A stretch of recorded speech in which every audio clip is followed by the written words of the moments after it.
Welcome, everybody. I'm Ken Medlock, Senior Director of the Center for Energy Studies here at the Baker Institute. It's a pleasure to have you join us today.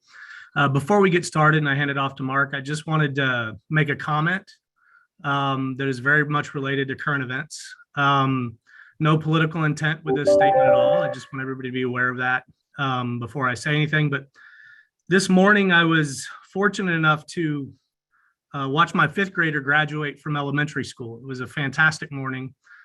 Just 2 days ago, my eighth grader graduated from eighth grade. My oldest is a sophomore. It's been an interesting ride for all of them, given the way of the world with COVID and lockdowns and everything else. But we made it to this point, and it's been phenomenal. And it just gave me a moment to reflect on how fortunate we are to have been able to share in this momentous occasion with our kids and just see the joy on their faces as they walked across the stage and enjoyed the time with their friends.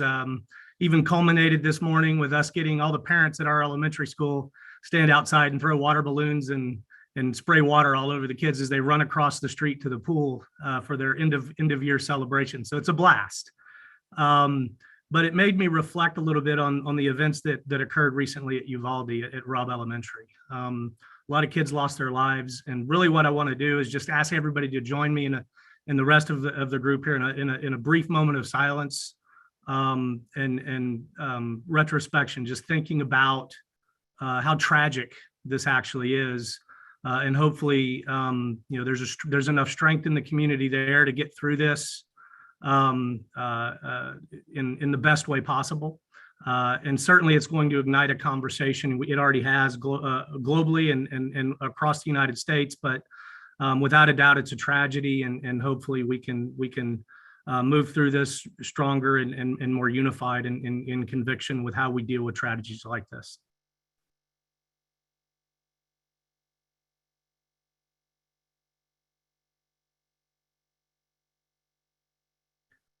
Thank you, everyone. Mark, I'm going to pass it over to you to get us started.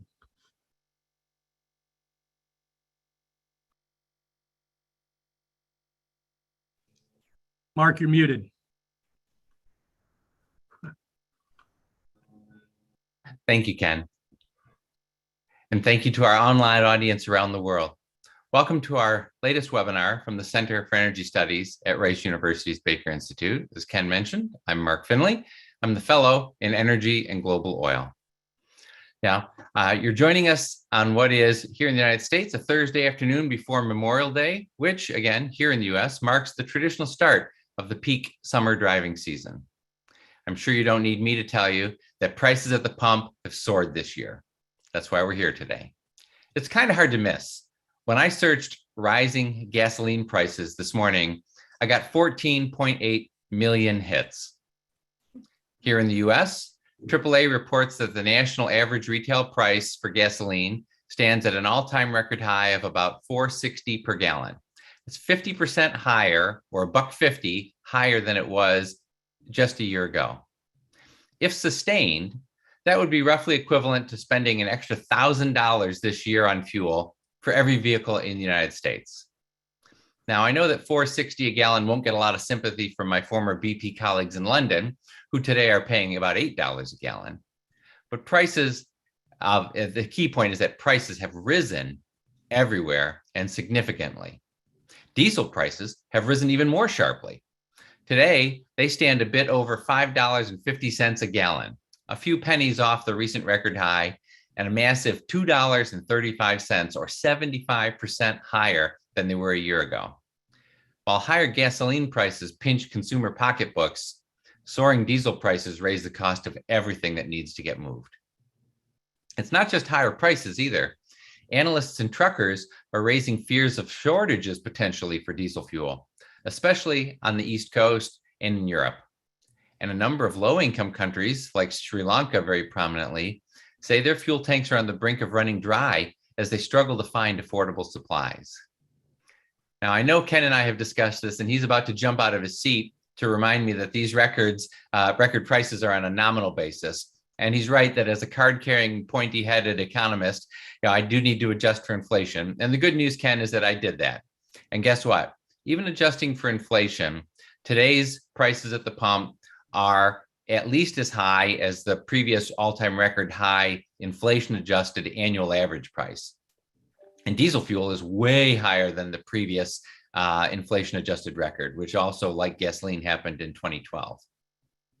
I'm also sure that both Ken and our panelist, Lutz Kilian, are keen to point out that spending on fuel as a share of national income is much lower today than it was in the 70s, both because our vehicles are dramatically more efficient, and importantly, because our economy has gotten dramatically more efficient in how we use refined products like gasoline and diesel fuel to produce economic activity.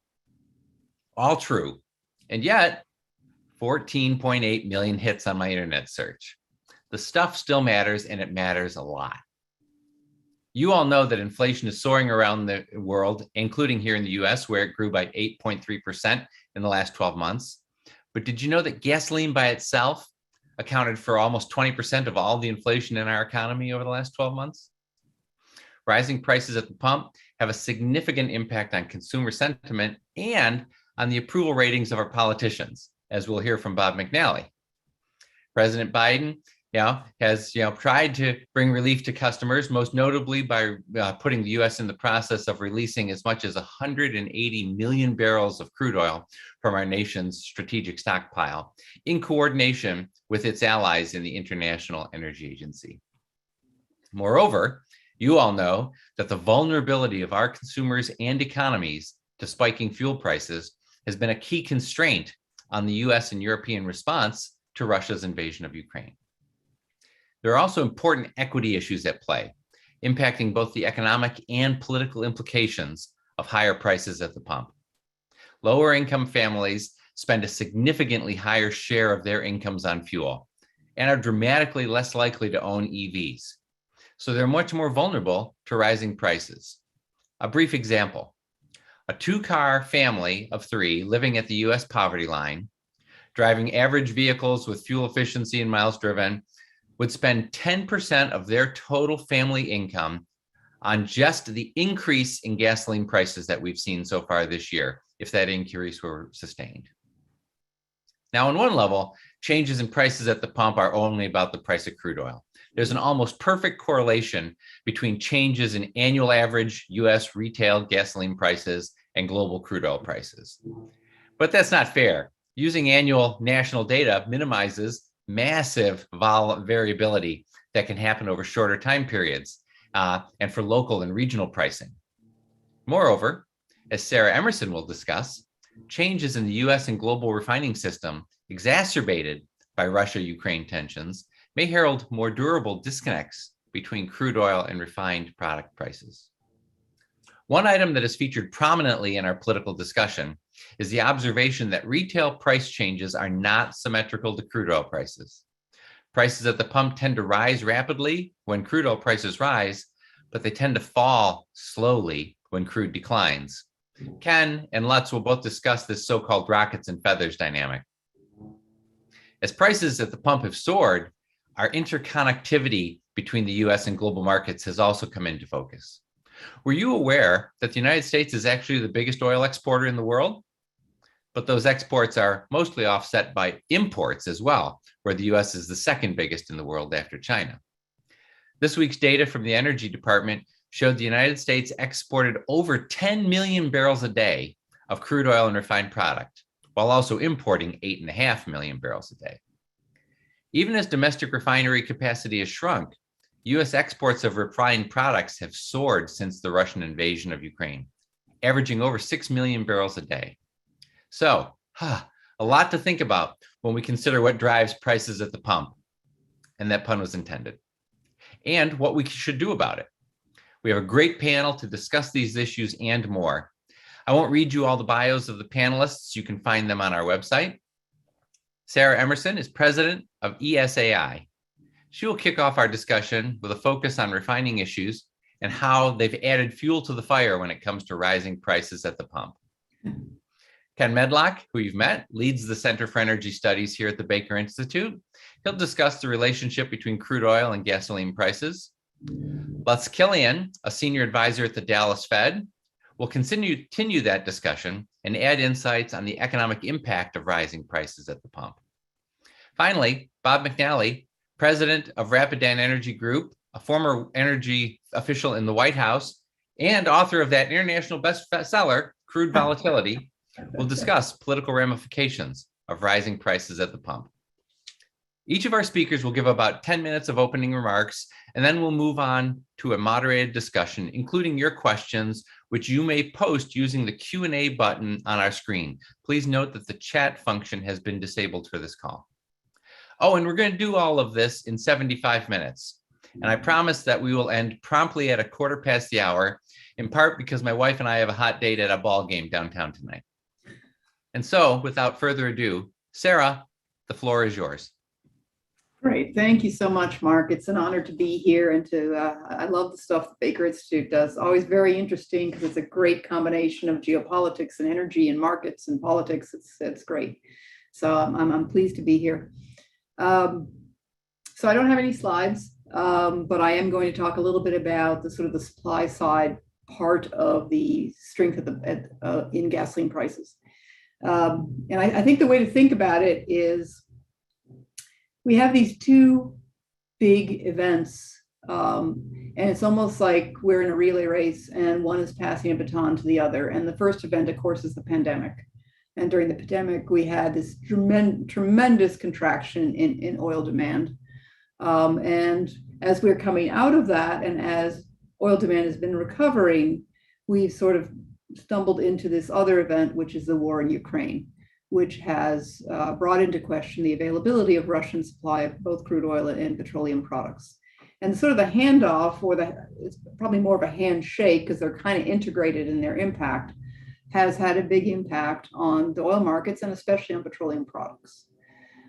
So from a refining perspective, I think the easiest way to think about that impact has been when the pandemic hit, you had a number of trends already sort of underway. One that was encouraging perhaps the shutdown of refining capacity.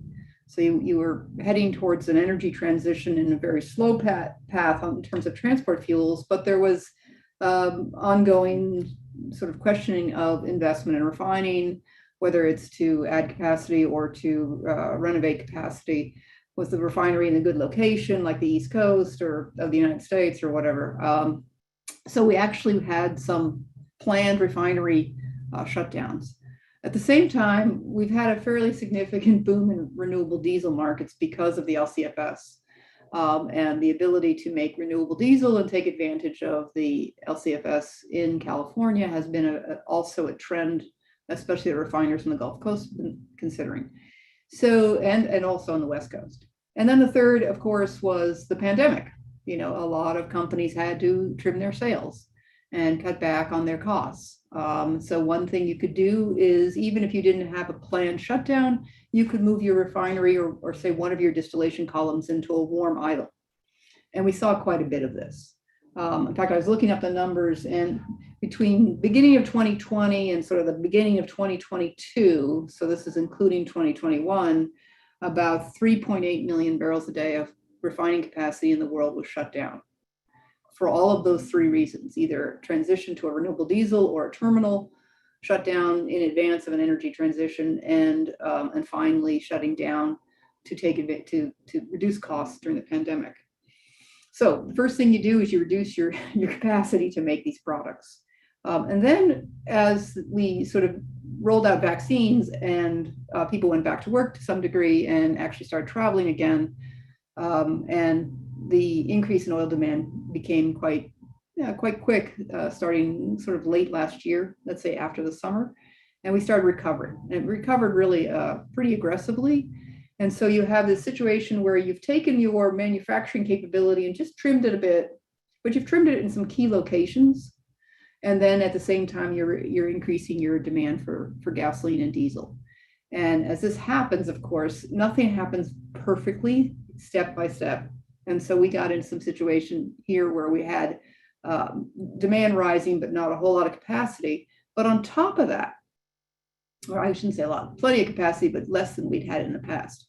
On top of that capacity constraint, you had something else happen. As refiners in 2020, because of the cost, postponed maintenance. And in order to spread that cost out, they started doing bigger maintenance in 2021, but even bigger maintenance coming into 2022. So we've actually had sort of a double whammy of some warm idled refineries and fairly aggressive maintenance to repair these refineries that sort of skipped their maintenance in 2020. So that also contributed to an inability of refineries to make a whole lot of product. So as that was all sort of unfolding, product inventories really were drawing down pretty aggressively. When you consider how much they had built up during the pandemic, they started drawing down, and before anyone made more product, they grew down existing inventories. So then now we're trying to play catch up, and that's part of the reason why the price of gasoline and diesel has gone up so fast, is we just haven't had the supply as we've recovered. That's kind of the big sort of macro picture. Then you add on to that the Russian invasion of Ukraine, and the combination of both formal sanctions and self-sanctioning by companies. And what you get is a situation where the crude oil price took off, which is, as you'll learn later, that's a big part of the gasoline price. So we've had sort of this tightening of the product markets at the same time, or almost at the same time, as we've had a fairly dramatic increase in crude oil prices. And we can talk about whether they should be this high or not later. I won't get into that. But I think going forward, I do see this problem unfolding or correcting itself a little bit, because now we have some delayed refinery expansions that are coming up. So there's this sort of gap between these shutdowns and the expansions. And I think originally the feeling was they would overlap, wouldn't be a big deal, but there's a bit of a gap between the two. So now we're adding refining capacity all over the world, about 5.5 million barrels a day. And that includes some of the shutdown or warm idled refineries coming back online. So you're adding more supply. And then most of the maintenance, although not all of it, is now beginning to come to an end. So over the course of the summer, we're going to see, in my numbers, it comes up, refining throughput globally will go up about 5 million barrels a day between now and, say, late July, August, probably end of August, let's say. That's a huge swing in supply. And so I think that's going to temper the upswing in prices. I don't see prices getting a whole lot higher than $5 a gallon at the pump.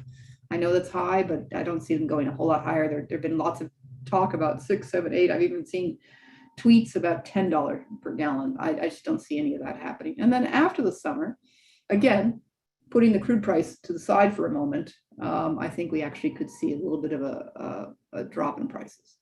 So it's been an interesting 6, 12, 18 months.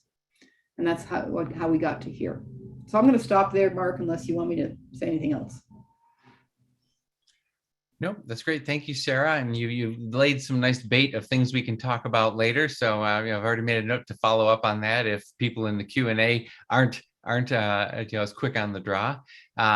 Ken, let's move over to you then. Thank you. Sure, thanks. And I don't have any slides either. I'm just going to talk. I think Lutz, the slides that he's going to show are going to pretty much highlight a lot of what I'm going to say. So that's great. I want to just kind of lay the groundwork a little bit, building off what Sarah said with regard kind of just what's our starting point? What's the average retail price of gasoline in the United States? And a lot of people focus at the national level. So right now, according to Gas Buddy, we're right at $4.60 a gallon. And for those of you who don't know what Gas Buddy is, it's a pretty cool website. Google it. It's got a lot of regional detail on gasoline prices. But in Houston, we're at $4.26. In Los Angeles, $6.08. New York City, $4.91, and Chicago, $5.22. So that's the average retail price of gasoline at the station level, right, that everybody sees in those markets. The reason I highlight that is because we like to talk about things at a national level, but there's a lot of regional differentiation between product prices that are very important, particularly when you get into discussions around what are the local economic impacts of changes in price. And there's a variety of reasons for why that's the case. Some of it has to do with the reformulation standards in the gasoline blends that are sold at retail levels. Others have to do with different costs of doing business. So, for example, the lease rates at a station in New York City are going to be different than they are if you're in Albany, New York, for example. So you'll see a difference based on in terms of stations that are relatively close together, just based on that. So there's a lot of things that go into this. Differential tax rates. There's a federal tax that is uniform, but in different states and regions and municipalities, there can be significant variance on that front.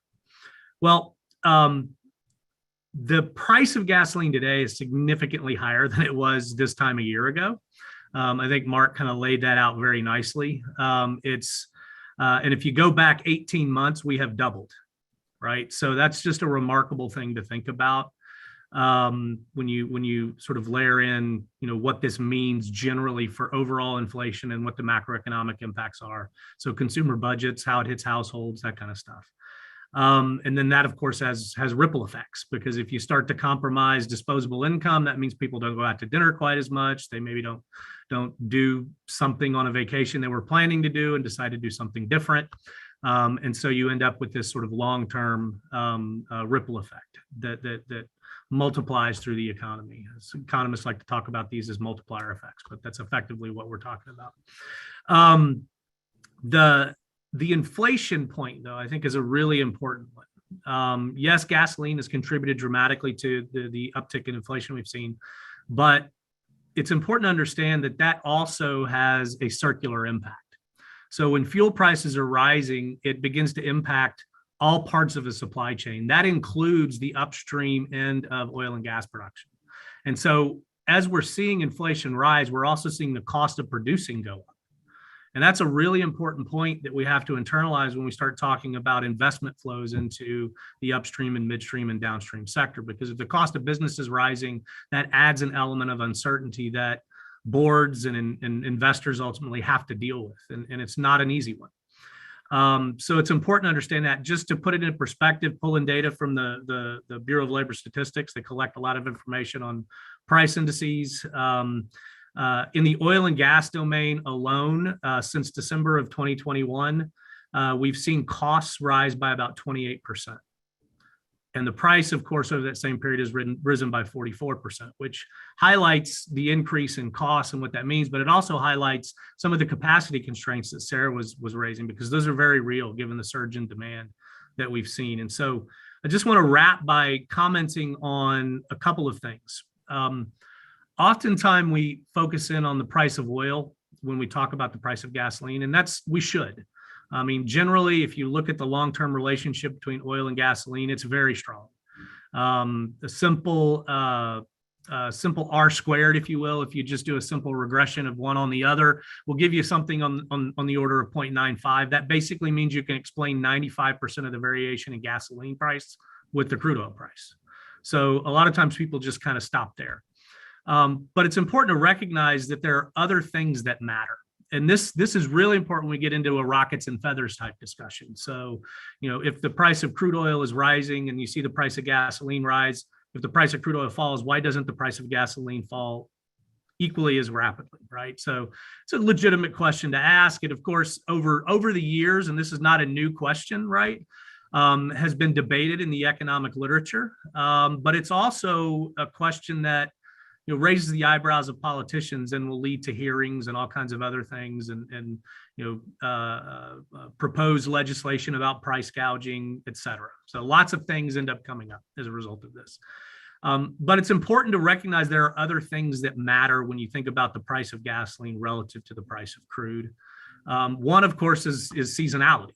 The demand for gasoline rises as we move towards Memorial Day and then falls as we exit Labor Day. And so when you start thinking about that, you have to understand that that's going to put pressure on supply chains. That's going to actually tax inventories, which have to be built typically during the winter heating season, when refiners are shifting slates toward heating oil. But you have to do it in order to manage the demand surge that we always see every summer. So yes, the price will rise relative to the price of crude oil in the summer, typically, for no other reason than demand goes up. But there are other things at play as well. So the inventory level matters. If you're at a relatively low inventory level for crude products and gasoline in particular, you'll see that manifest very quickly in price, and price will be higher than it would if inventories were robust. You'll also see, in addition to seasonality and inventories, you'll see currently significant pressure, and Sarah very eloquently highlighted this, but significant pressure. There's a hangover from COVID. It's not just in the refining sector. I mean, COVID actually shut everything down. And so that meant not only did you see delays in maintenance, you saw delays in capital spend and actually outright pullbacks in capital spend. Mark has actually written quite a bit about this, but the way we managed that as we came through 2021 is the drawdown of the drilled but uncompleted well inventory. And that helped to manage an increase in oil production domestically by a little over 1 million barrels a day over the last year. But that's not sustainable unless we start drilling more wells, because the DUC inventory begins to decline, and then you might see actually additional upward pressure on oil. But all of that lack of investment and the shutdown of supply chains, then trying to reactivate them very quickly, exposed some fragilities that we're still dealing with today. Sometimes we have to remind ourselves that the price of Brent 2 weeks before Russia invaded Ukraine was $100 a barrel, right? So we had already seen this tightness emerge because of these supply chain constraints, and it was something we were going to be living with regardless. And then, of course, Russia invaded Ukraine, and it is just the icing on the proverbial cake. And so we're set up for a situation where we're probably going to be in a relatively high price environment for a while. How we actually manage through this is going to be the stuff of political debates and economic debates and webinars like this for at least the next year, I would imagine, particularly as we move through the winter and demand for heating fuels begins to rise, because that's where the two oils become very, very relevant. And hopefully, Lutz, you might actually lean into the diesel comment a little bit, but those are issues that are going to be very real, and refiners, given their existing capacity constraints, are going to have to grapple with how do we actually try to capture margin at the same time meet that demand in a way that really keeps a lid on price and a lid on inflation. So it's going to be an interesting one to watch, definitely.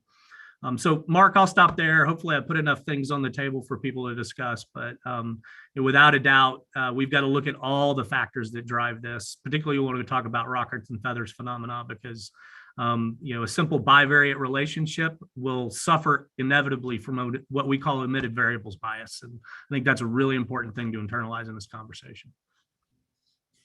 Thanks, Ken. Yeah, and I think one interesting point to raise, I mean, following up on both comments that you and Sarah both made, is that one of the things that's I think fairly unique about the situation that we're living through right now around the world is that, at least we in the energy space are used to thinking about a kind of a one-dimensional shock. There's a hurricane, there's a civil war in a country, there's a cold winter.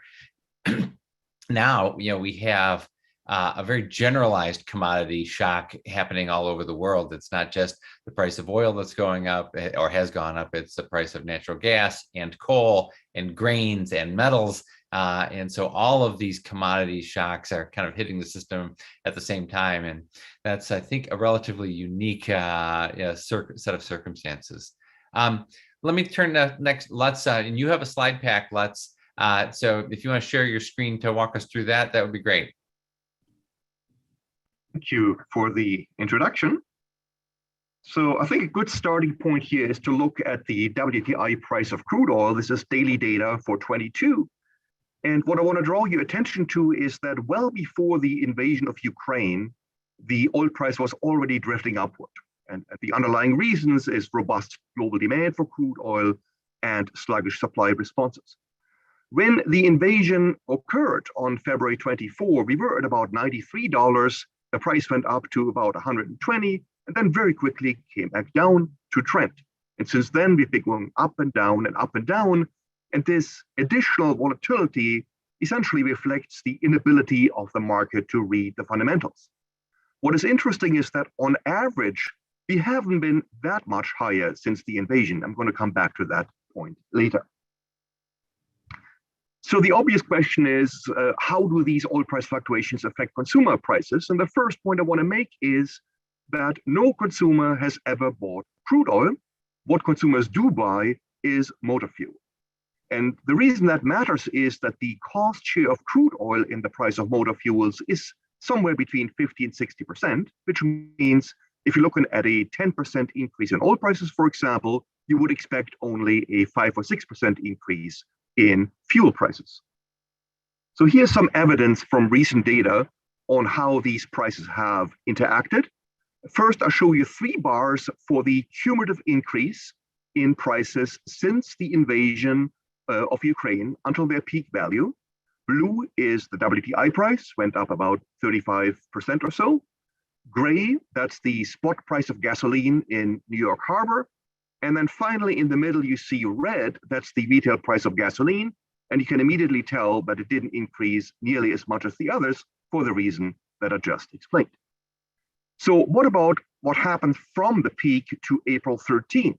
Well, we see 2 very similar declines in blue and gray, not surprisingly, but the decline in red for the retail price of gasoline is a lot less than you might have conjectured based on what I just told you.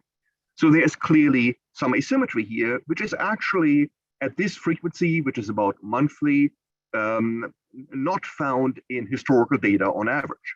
And I think there are 2 main reasons, there are many reasons here, but 2 main reasons. One is that the increase in oil price volatility means that the owners of retail gas stations are wary of being caught in an unexpected increase in oil prices, and are going to charge a premium effectively on top of what they otherwise would have charged. The other is, and that was pointed out earlier by Ken, large regional disparities. In particular, there were refinery outages, notably in California, that prevented the price of retail gasoline in the Western United States from coming down. Since we're looking at a national average here, that of course explains some of the asymmetry. And it's very noteworthy that if you look at the responses of gas prices in Philadelphia or in Dallas, it's actually quite symmetric, but there are huge differences across the country. So what does a one-time gas price shock do to inflation measures? Well, if you look at data since 1990, you see a blip in headline CPI inflation for about 2 months. After that, the response is essentially indistinguishable from zero. The same is true for core CPI inflation in the second column. This tells us there are no large secondary effects on inflation measures. The last 2 columns here show the response of household inflation expectations. That's from the Michigan Survey of Consumers. You see a clear response in 1-year household expectations, hardly any response in 5-year expectations. So in general, long-run expectations don't move with gas price shocks. Be wary of the magnitudes here. They're actually quite small compared to the level of expectations. Now, in practice, we're less interested in the effect of a one-time gas price shock. We are really interested in the cumulative impact on 12-month inflation rates. Here, I'm showing you a number of different inflation measures, starting with a black line. That's the headline CPI inflation rate. And so what you see is that in early 2020, when the pandemic hit and gas prices dropped, we saw a big decline in the impact of gas prices on inflation. That was reversed starting in about May, gradually over time. And by March, which is the vertical blue line here, and it's also the last point of my historical data, the contribution of gas price shocks to the inflation rate had gone up to a little bit over 1 percentage point. Just for comparison, the actual headline CPI inflation rate in March 22 was 8.6%. So that's really telling you that gas price shocks did not play a major role in that inflation. It's much more about wage pressures, supply chain bottlenecks, and other things going on at the same time. So for the remainder of this plot, I'm constructing a scenario where I postulate that the oil price will go to $110 in May and stay at that level until the end of 23. If that were to happen, you can show that would imply an increase in headline CPI inflation, or in the contribution of gas price shocks to headline CPI inflation, to be more precise, of about 2.4 percentage points by early 23. Obviously, the choice of the inflation measure matters. If you do headline PCE instead, that contribution is only about 1.4 percentage points. And if you look at core inflation measures, you're getting up to about half a percentage point by the end of 23. Now, looking at this picture, it may seem that there are rising inflationary pressures coming from gas price shocks after March of 22. That's actually an artifact of the time aggregation when you construct the 12-month inflation rate. If you're looking at this on a month-by-month basis, you see that the biggest shock actually occurred in March, and that's behind us already. And going forward for the rest of 22, we're mostly at about 2% at annualized rates. Then gradually things are coming down. One thing you may have noticed that is that in my scenario, I did not mention anything about a pending EU petroleum embargo. So let me talk a bit more about what's going on in Russia and how that relates to inflation.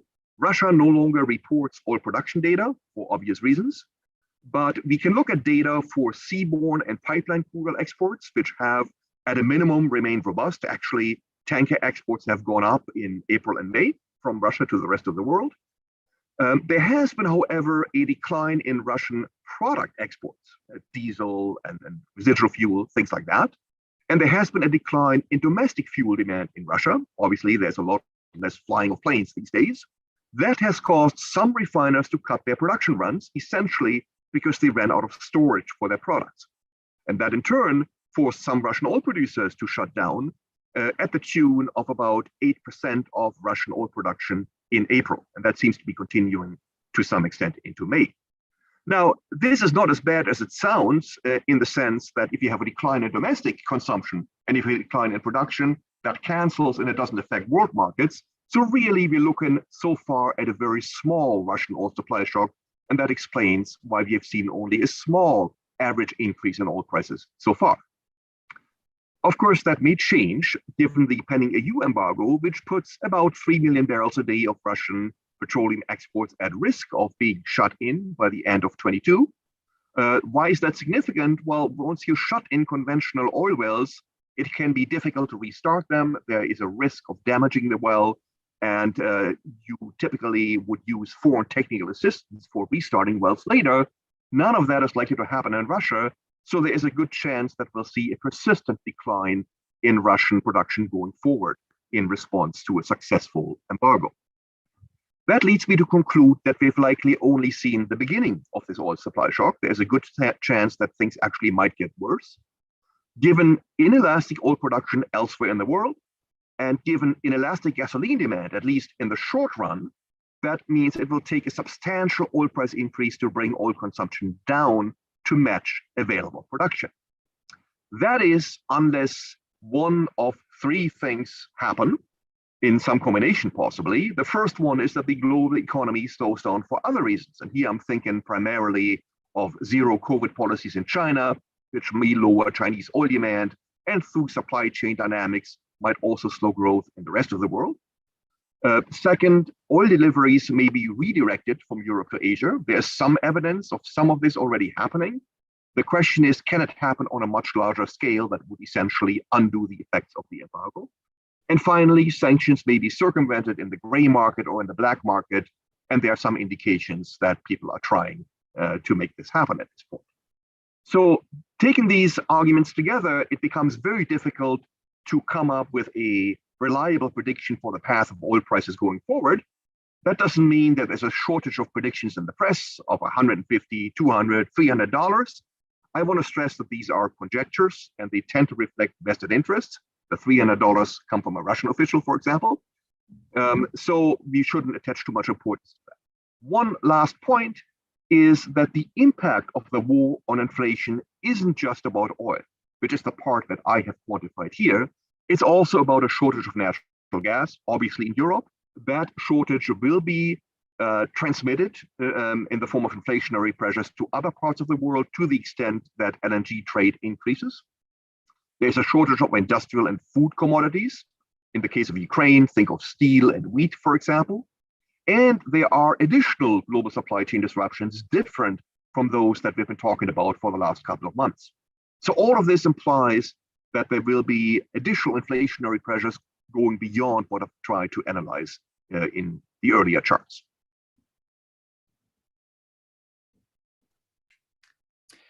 Thank you, Lutz, and a fair reminder about the inherent uncertainty and unpredictability of these markets. Certainly, when I was in industry, we used to joke that if we could predict the price of oil, we'd be laying on a beach somewhere. And as you can see, no beach. So Bob, your turn. Great, thank you very much, and great to be with you all. And a special shout out to Sarah Emerson, who gave me my start in oil market analysis some 30 years ago. I shouldn't say that many years, but it's great to be with all of you again. And I do have a few slides, just two real quick. I can't help myself. I want to make 3 points really quickly. One is to think about history and the real cause of oil price volatility. We're talking about prices going up here for obvious reasons, but I think to understand how politicians and politics are affected by energy price increases, we ought to think about it in terms of volatility, including prices going really far down. So let's go to the first slide, if you would, please. So this is just to make the point that the main reason oil prices have been so wildly volatile in the last 20 years, meaning they've ranged between prices that cause or contribute to recessions on the top, and then prices that force involuntary shutting of wells at the bottom. We saw that in 2020. The reason for that is, ironically, the absence of something most American politicians agree to hate: OPEC. We all hate OPEC. We hate big oil producers who sit there and decide how much oil to produce every month and try and keep prices stable. We don't like them in the broader politics, but in fact, it's the absence of a swing producer which causes or contributes to these wild price swings. And you see that from history, and what the point I want to make here is that wild oil price volatility, we're going to talk about prices going up and how Democrats who are in power now are responding to it, but also with Republicans, oil price volatility, because oil is the lifeblood of modern civilization, and it is so embedded in our economic life and our national security, it forces politicians to do things they wouldn't naturally do. And this is both on the Republican, conservative, government limiting side of the spectrum, as well as the Democratic, bigger government, interventionist government. So let me just real quickly, in response to crude oil busts, price collapses. The last big ones before the ones we've seen in the last few years were in the early 1930s. You had Republican governors in Texas, in Oklahoma, mobilizing the National Guard, and there are the troops, my picture there, going into the fields and prodding drillers away from their wells at bayonet point to get them to stop producing. These are Republicans who believe in limiting government and producing oil, yet they used armed force to stop oil production. And then, and this is very important, they controlled oil for 40 years using quotas that makes OPEC look like softies. 3 guys met in Austin, Texas every month for 40 years and applied quotas well by well to banish these kind of boom and bust oil prices. So that's the point I want to make. But in the case of price collapses, it makes even government limiting Republicans very nervous. A couple of years ago, the Texas Railroad Commission, in response to at one point negative $37 oil for just one day, but the price collapse we saw in the second quarter of 2020, the Texas Railroad Commission almost considered going back to quotas that they had abandoned in 1972. So that's the downside. Let's talk about the upside. When prices rise, Jimmy Carter gave his name to a doctrine of U.S. foreign policy, which we think we're going to get away from because of China and we don't need oil anymore, but we're going to come back to, which says the United States will defend the Middle East against all outside enemies because they have the energy we need. President Obama, who next to healthcare made a clean energy and decarbonization and cap and trade his main policy focus, at $100 a barrel oil from 2010 to 2013, he was having a light regulatory touch on hydraulic fracturing. He liberalized oil and gas exports, really saving that industry, especially after the price collapse of 2015. So a true all of the above president, we have to say. So Democrats are inclined to learn to love supply for oil when the price goes back up. And we are certainly seeing that in spades. Just as we were getting on the call, I saw a news report, the White House is now looking into starting up idled refineries, Sarah. So they're going to go around looking to warm up refineries faster. So next slide, please, if we could. I just want to make the final point. Oh, and there's another shameless plug for my book. I'm sorry, Mark. I thought I asked you to take that out, but I'm very sorry. But this data comes from my book. We are in an unusually volatile period for oil prices, but because we don't have that stabilizer, Texas Railroad Commission or the old OPEC that did an okay job, or even Rockefeller. And as my price series here shows you, showing the min and the max on an annual basis, and then averaged over my eras that I see through history, when you don't have a swing producer, when you don't have that thing that Americans love to hate, you live on sort of Space Mountain in terms of oil prices, and we should just get ready for that. So we can shut the slides down, and I'm going to move now to, okay, what do politicians do about it? Every politician remembers, everybody knows. They may not know about energy, but they know Jimmy Carter was a one-term president, mainly because of oil and Iran, but oil. George H.W. Bush, one-term president. It wasn't a deep recession. I was starting to work for Sarah then. That's when I cut my teeth. An oil price spike, okay? Recessions kill presidencies, and every elected official understands that. Not every recession was caused or contributed to by an oil price spike, but every oil price spike, every boom caused or contributed to recessions, and recessions kill political leaders, their lives. And so everyone gets that. So they fly into terror mode. Now, what do they do about it? Let's talk about that. I think there's sort of two buckets, whether you're Republican or Democrat here. It's the same, some of the game plan. You have the first bucket is sort of symbolic measures bordering on maybe marginal to purely symbolic. Symbolic is FTC. Since 1920, whenever there's an oil gasoline price spike, the FTC gets called upon to investigate gouging. They never find it. They never will, probably. And it's not because it's not there. It's just because it's not because it's there and they're missing it. It's because it's not there, as Lutz said. But they do that. And both presidents do that. Bush, Obama, Biden, everybody does that. And that's pretty harmless. It makes you look like you're doing something. Then there's call up OPEC and beg for oil. But you know what? If you're in an oil price spike, they probably don't have a lot to give, which is the case right now. And even if President Biden was successful at getting the Saudis and UAE to put a little more oil on the market right now, if we don't have that demand decline or that sanctions restriction easing that Lutz mentioned, it's probably just going to be a little dip to buy. RVP waiver, we can make it easier to splash more cheap stuff in gasoline. I'd love to hear Sarah's thoughts on what a one RVP waiver would mean for lower cost. And then there's the Jones Act, right? The Jones Act makes it expensive to bring all that stuff we have in the Gulf, all that gasoline and butane and naphtha up into the East Coast. So one thing you could do is you could ease the Jones Act. That, though, is a big political cost. I think it's more likely they'll do the RVP waiver, but love Sarah's views on that. SPR. Okay, here Republicans and Democrats do differ. Democrats are a little more likely to use the Strategic Petroleum Reserve just to try and dampen gasoline price increases. President Biden did that in November of last year, had to beg the Chinese to go along too, and a few other countries. President Clinton did it very famously 2 months before the election in 2020 in response to higher heating oil prices. Al Gore, the candidate, was looks like invited to make that announcement. So, but those are the two cases of purely political use of it. But then you have real, I think, more valid cases like we do now. I mean, the big drawdown that occurred after the invasion of Russia was much more, I think, justified on fundamental grounds and national security grounds, given that we just had the biggest supply interruption risk since the 1970s. So, but none of these things are really going to solve the problem. It goes back to a very tight oil market, huge flows. OPEC plus, really the swing producer, is pretty much tapped out. There's not a lot you can do in the short run. And that's a terrible thing to tell an official, especially one who's in office, looking at the midterms and the approval rates. It's sort of the walls are closing in. Now then, that leads us to the second bucket of things I want to talk about. And that is, and I'm just going to go out here and I guess an expressive view, mistakes, authentic policy errors, APEs, APEs, if you will.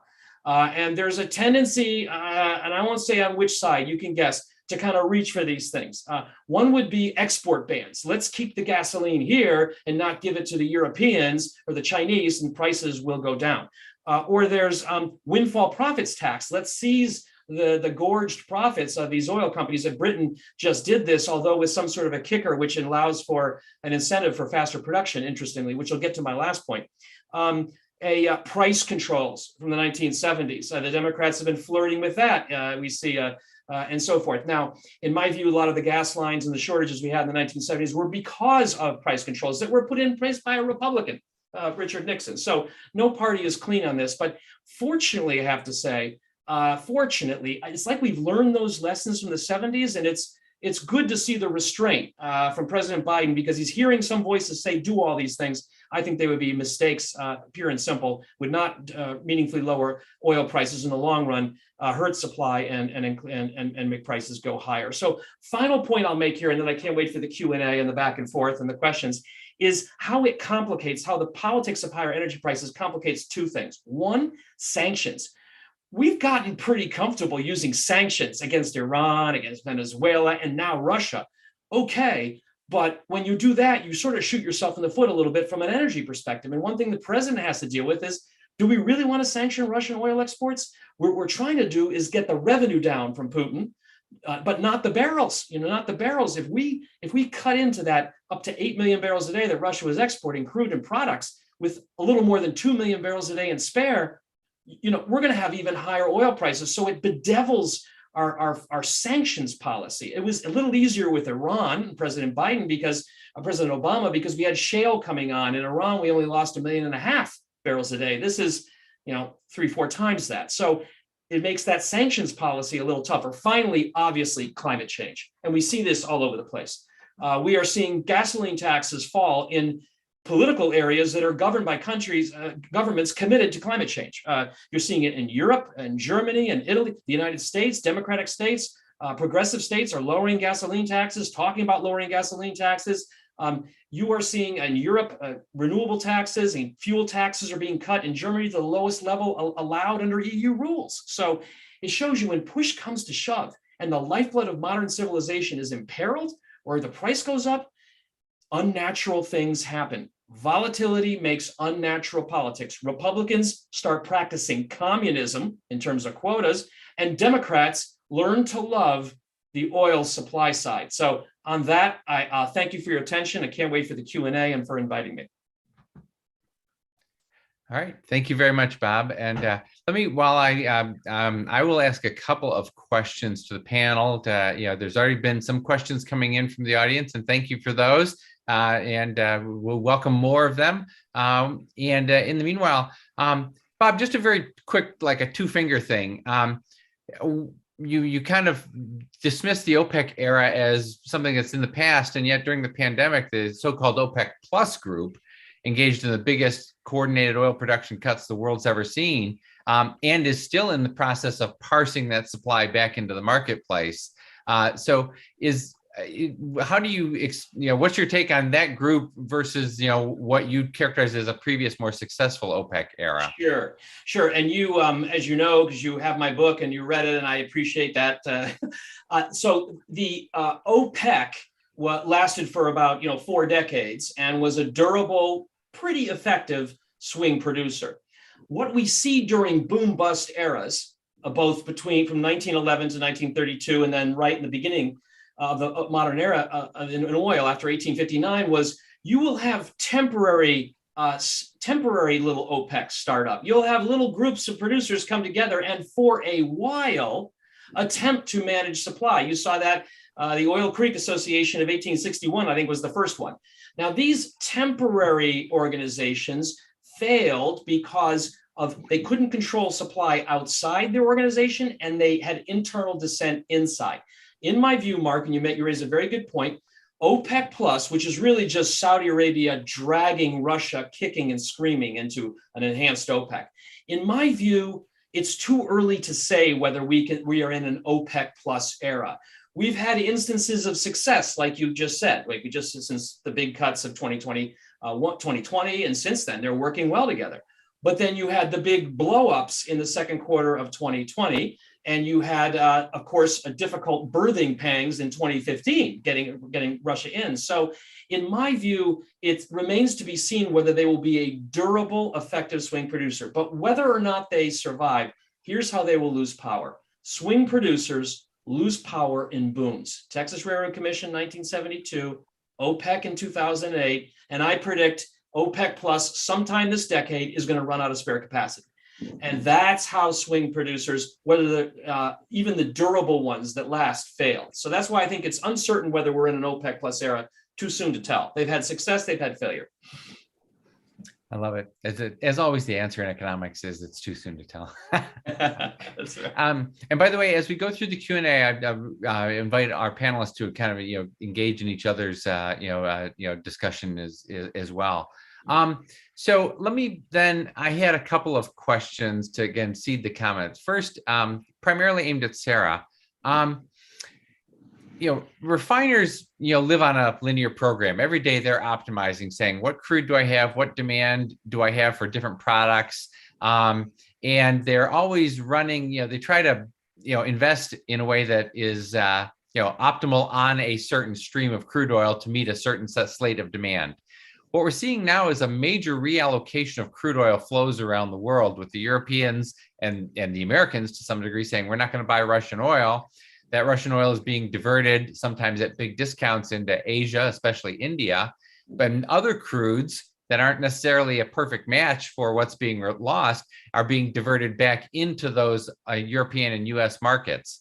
And my question is there some kind of, is there a material systemic efficiency loss that we should need to worry about on top of everything else, as all of these refineries are kind of juggling and processing crudes for which they weren't optimized?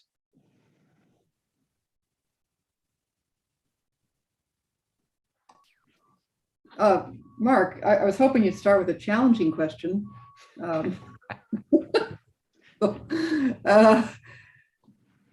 Yes. I suppose theoretically there should be a loss of efficiency, but I'm not convinced that there's that big a difference in the quality of the crudes that are being reoriented. And I'm not convinced that this, the European ban, embargo, sanctions, self-sanctioning, however you want to describe it, is going to move as much crude as maybe we think it is. I mean, you'd have to really sort of dig in your heels, ban it all, get everybody on board. But Russian company own 2.5 million barrels a day of refining capacity in Europe. And they've continued to deliver in many cases. And so that's going to be tough. Do you force Lukoil to not deliver to Italy? I don't know. How do you do that? The Italian government do that? So I think that even if there is a ban, and I don't think you can get one sort of, without unanimity, how big of a reduction would there be in Russian exports overall, or production overall? So then if you start thinking, well, it's not really 3 million barrels, maybe it's 1.5 million or 1.5 million to 2 at the most. That's easier to reorient. You can start sending that. And obviously, I mean, according to tanker tracking, India's taken an additional 350 to 400,000 a month. According to their actual data, they say they haven't. Eventually they'll catch up with the data. So there's some that's gone in there. We really haven't seen a huge jump into China yet. At least the tanker tracking has not, and the data is probably only still March. So we're seeing just the very tip of a reorientation of trade, and I think it's going to be slower and probably less than most people anticipate. Mm-hmm. So in a market of whatever 85 million barrels a day of refining capacity or refining throughput, even if it's 3 million, which I don't think it will be, but even if it's 2 million, it's not that big of a reorientation of trade. And I don't think it'll be that difficult for Russia. I think it's going to be much harder for Europe, frankly. Russia's going to continue to sell oil in a lot of different locations, and there's going to be some pain there, in large part because they're discounting the oil so much, and they won't be able to sell all of the oil they want to sell, for sure. But the Europeans are going to have to bid other oil into Europe. And you know how that works. There's so many rigidities in the market. There's long-term contracts. There's obviously refining capacity constraints. There's, the fact that some of the refiners in the Arab Gulf have downstream refineries of their own in Asia. So how are they going to actually divert their crude back into Europe, which is sort of what everyone thinks will happen? Russia goes to Asia, Arab Gulf goes to Europe. Even at 2 million barrels a day, if the number is something like that, that's hard to move, because you have 10% wiggle room, but you don't have a whole lot of other wiggle room. So, I think I think the Europeans are going to, at some point, sort of maybe look the other way and let more of this flow into Europe. The thing that I find so amusing about the European discussion about crude oil exports, a little bit different with products. And so many of the countries only buy 60, 70,000 barrels a day from Russia. So sure, let's ban it. But then you have a handful of countries that take a lot more. And that's why Germany is so important, because they take so much more. So I'm not sure I answered your question. I don't think it's a huge change in efficiency, because I just don't think it's a big enough number. Right. And the world's system is big and flexible and, adjusting on a daily basis to disruptions and stuff. In fact, I think, we wrote a piece a few weeks ago about how, the Saudi monthly pricing would suggest that they are quietly trying to, redirect, some flows back, behind into Europe. In response to that. Remember the Asian premium? It's now going to be the European premium, right? So helpful without saying, being helpful without saying so. Lutz, we've had a couple questions about kind of the broader kind of supply chain dimensions of the the shock. And my question is, you showed data on gasoline and the impact of a price shock on both actual inflation and on expectations. Have you and your colleagues at the Fed looked at the implications of a diesel price shock and how that might be similar or different? Yeah, good question. I have not, but I can give you some thoughts on this. So the first is, if you look at the price increases since right before the invasion, gas prices went up about 30% in total, diesel prices about 37%. It's different, but it's not different as an order of magnitude. Second, the direct impact of higher diesel prices on inflation will be small, for the simple reason that most households drive cars that use gasoline and not diesel. Even if you drive a Ford F-150 pickup truck, it's going to be powered by gasoline. Now, the people among consumers who would be affected by this would be small business. So I think of independent truckers, family farmers who use a lot of farming equipment, tractors that use diesel. But that's a relatively small share. And so that's why I think the direct effect, at least at the national level, is going to be small. What about the indirect effect, which I think you might be concerned about? Well, we don't know, and there's certainly stories you can tell, but you have to be careful with these stories. And I give you one counterexample. We talked about farmers. Clearly, farmers are suffering because of the higher diesel prices. Does that mean that food prices will go up? Well, that's not necessarily the case, because when you talk to farmers, they will tell you that they have absolutely no market power for the prices of their farm products, meaning that price is going to stay, and essentially it's all coming out of their profits. Now, that might matter because they spend less on other things and the economy starts tanking, right? So it's not that it doesn't matter for the real side of the economy, but for inflation to first order, that is not there, right? You don't see big effects. And that is kind of what you saw when I showed you no big secondary effects in gasoline prices. That's very similar.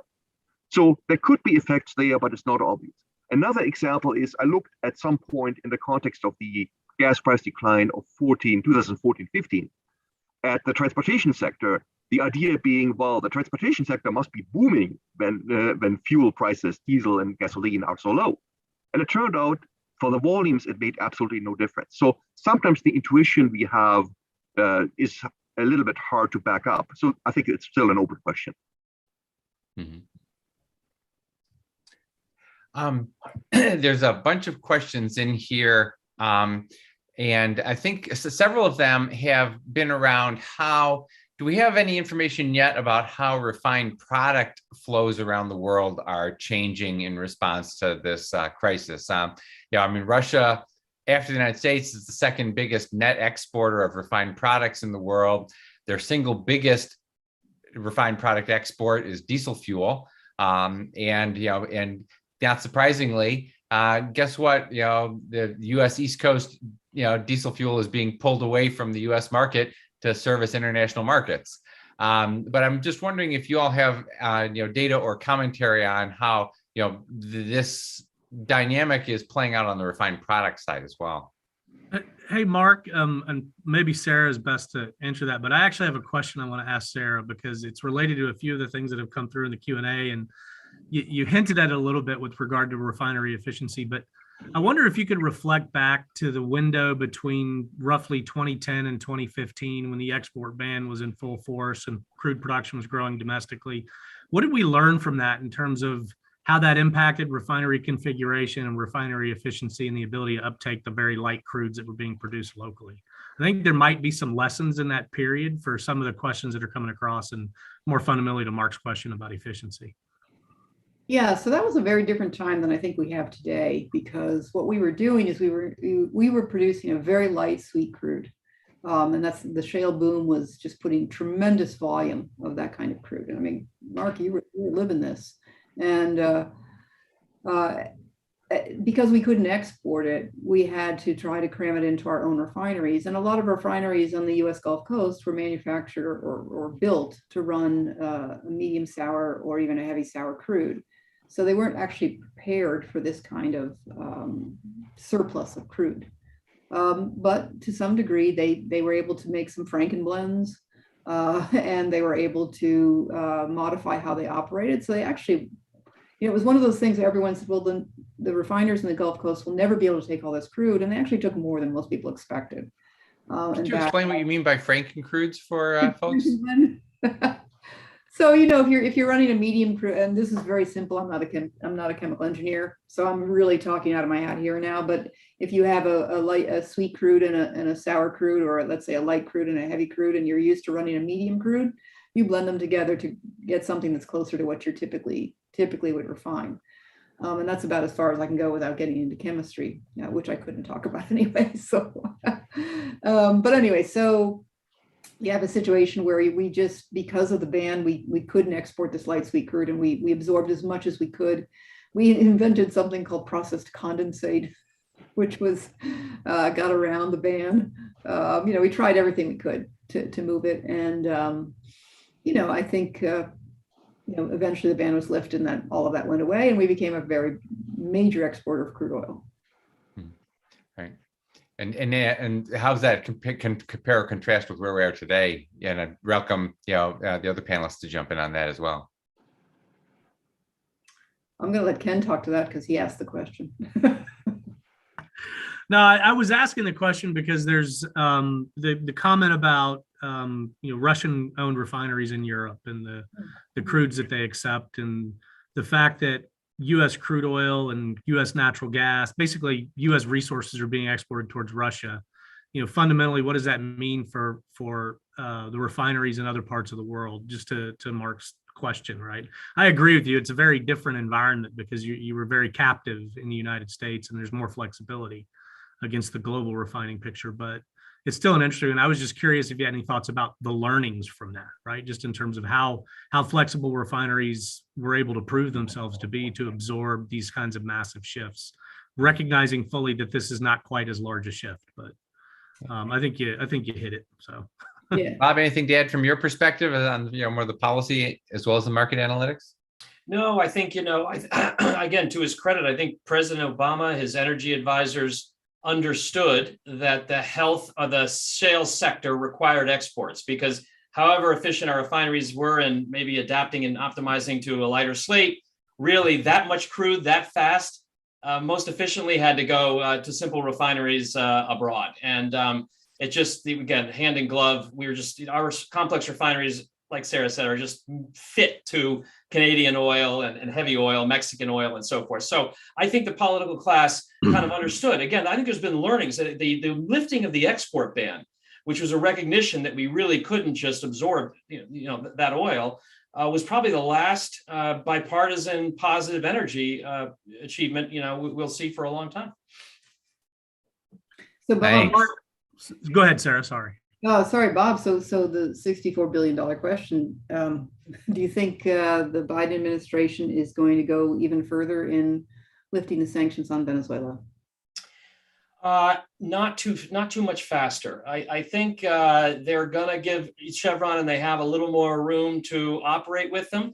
We think toward the end of the year, as the desperation grows, yes, they will. They'll ease up a little bit more and allow them to trade a little more. So we think maybe a couple 100,000 barrels a day more coming out of there, but very softly. You see, when it comes to Saudi Arabia and Venezuela, even Iran, even at these high prices, the president has lines he won't cross, even for that extra oil, delisting the IRGC from the terrorist list, Venezuela, the regime there, and so forth. So I think he's. I don't think you'll see a lot from Venezuela. Maybe a couple 100,000 barrels a day toward the end of the year. It'll be a gradual process. I think it'd be easier after the election. A lot of things become easier after the November elections. That's a really interesting question, and it highlights something I was going to lean into a little bit, which I kind of see in the questions, Mark, is really there's a differentiation between what can be done in the short term versus what can be done in the long term. So when we get into long-term discussions, we talk about infrastructure, right? So reviving the Keystone XL pipeline, if that's even a possibility, thinking about expansion of production in Canada in the lower 48, how that actually changes the tenor of the discussion with regard to North American crude oil production. I think that's an important point too, actually, is it's a North American market in many respects. Friend shoring, as exactly. Secretary Yellen calls it. Yeah, but the fundamental issue over the next 3 to 9 months is not infrastructure, right? It really is what levers can we pull to have an impact in a very short run. And I think that basically negates any conversation about really ramping up production in massive ways, or building new infrastructure, new pipelines, new port facilities to expand tankage capacity. I mean, these are all long run types of things. So I just want to throw that out there because I've seen a few questions come across that I think commingle those issues. So that's fair, and I think as also short. I think to me, one of the short answers about some of the longer term ramifications of what this means for energy security and climate policy is yes. I think policymakers in consuming countries around the world, not just the United States, have kind of been reminded that an energy transition means you need to have a functional energy system at each point in time, including today, when, as the speakers have pointed out, fossil fuels are still the backbone of the economy. And so, I think, interestingly, one of the outcomes of this, I think could very easily be both renewed focus on investment in oil and gas production and accelerated efforts to, drive a transition. And with a lot of that driven by just a response to higher prices of fossil fuels. But, as always, we'll have to wait and see. We are almost out of time. And I just wanted to just do a quick around the horn to see if, give each of you just a brief chance to offer any concluding thoughts before I wrap us up and send us out of here. Sarah, why don't you go first?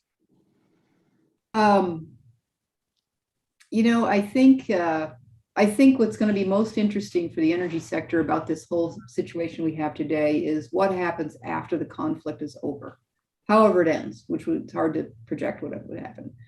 Is Europe serious about finding alternative supplies to both gas and oil from Russia? And if it is, even if it goes halfway, where's Russia going to sell that oil? Because I do think there is going to be an increasing problem where to sell that oil. And so I actually agree with Bob. The OPEC plus thing is kind of dead. Russia's no longer a player. And if they all want to go after Asia, there's just not enough demand growth there for everybody. So something's going to happen there. But who knows when this conflict will end? Yeah. If anyone does know, let us know, please. Lutz, how about you? The Q&A, there was a question about Canadian oil, which we haven't talked about. And so I just want to add that Canadian oil is a little bit like OPEC, shale oil, all these other potential suppliers. I think we're going to see some increase in oil production, but it's going to be very slow, especially in the beginning. Yeah. And the key question is, how big is the Russian oil supply disruption? If it's small enough, well, then all of these efforts together might be enough to get us over this. If it's more catastrophic, well, then this simply will not do it, no matter whether you include Canada or not. Yeah. Okay. Thank you. Ken? Yeah, there's not a whole lot to add. I think there's a pretty robust discussion. There's a lot of issues we didn't really dive into, but I know institutionally we will. Bob, you raised some really interesting points about the functionality of OPEC and OPEC Plus, and there's some pretty significant geopolitical questions to lean into there. If we had more time, it'd be great to do so. But the one thing that and maybe you can address this in your closing remarks, it would be interesting to hear, that I see is our policy frame around countries in the Middle East in particular, and our diplomatic efforts there. They've kind of gone off the rails, and this is not an immediate term thing. This is something that is a culmination of decades of events, right? So it spans administrations. And what do you see in terms of hopes of that being repaired anytime soon? And what might that mean? Because you leaned into the Carter doctrine a little bit, right? Yeah. In your remarks. So I'd love to hear you say something about that. Sure. That's very consistent with what I wanted to say. I don't win popularity awards for saying this, but I tell folks the Carter doctrine will be more important in the next 40 years than it was in the last 40 years, which people say, what do you mean? It's all about lithium and cobalt and China. No. Even just about every forecast, they have the low cost oil. We're not getting off of it soon. Their share is going to go higher. And this question of a swing producer is going to come and bite us. Several of us talked about, and so I think one of the functions of the multi-year boom cycle we're getting into, several of you talked about, I think it's so important, where we were before February 24th. My view, we were transitioning from a 5 to 7 year bust cycle, epically prolonged and deepened by COVID, and entering a 5 to 7 year boom cycle. Mr. Putin just accelerated everything by rolling a grenade up into the global economy and the oil market. But this discussion we're having here, we're going to be having in the next few years, because boom follows bust like night follows day. Now, boom cycle in oil prices will encourage electric vehicle sales, more fuel efficient cars, and the United States to rediscover the Carter doctrine. And what I hope it encourages is what the Baker Institute and Ken and Mark, you have done here in convening this, is more sensible discussion, educative discussion about energy realities, because we're going to need that more and more in the coming years, even if after we get through this Putin mess. Right. Great. Well, let's bring it home. And I promised our online audience that we wouldn't take advantage of their time. So let me wrap up briefly. First, Sarah, Ken, Lutz, and Bob, thank you. Thank you so much for sharing your insights, your expertise, and a really fun conversation as always. In response to some of the questions on the Q&A, yes, Bob's and Lutz's slides will be made available after the event on our website. Thanks all as well to the great team here at the Baker Institute for all they've done to organize and run this quick turnaround event. And to each of you who's joined us today, thanks for taking time out of your busy day. For many of you, I'm conscious that this wrap up of mine is the last thing between you and a long weekend, so I'll keep it short. I personally learned a lot from our panelists today, and a couple of my key takeaways.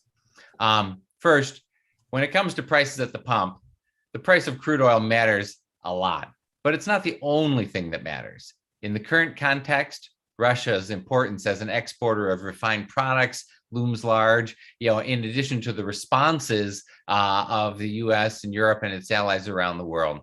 And by the way, and the US as its status as a supplier of last resort for refined products into that global marketplace. Another thing I've learned is that wholesale gasoline refined product prices, the kind of rocks and feathers topic that we discussed with Ken and Lutz isn't the case at the wholesale level. It's a retail thing, which I think is an interesting dynamic. Finally, to me at least, our discussion reinforced the notion that as much as we all want a rapid transition to a low carbon future, prices at the pump matter today for the economy, for consumer pocketbooks, and therefore for political leaders. Yet the ability of our leaders to influence those prices is actually pretty limited, at least in the short run. Now, there were a number of questions we didn't get to, especially about broader oil market supply and demand fundamentals. It's clear that these issues aren't going away anytime soon. And I have good news for you all. We're going to continue the conversation. In fact, we'll be hosting a hybrid in-person and online event next month to discuss the latest oil market developments. So mark your calendars, Wednesday, June 22nd.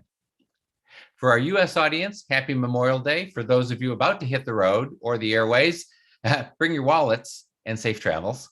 And for all of you, thank you for joining us, and we look forward to seeing you all again next month. Please join me in thanking our panelists, and have a good afternoon. Thank you.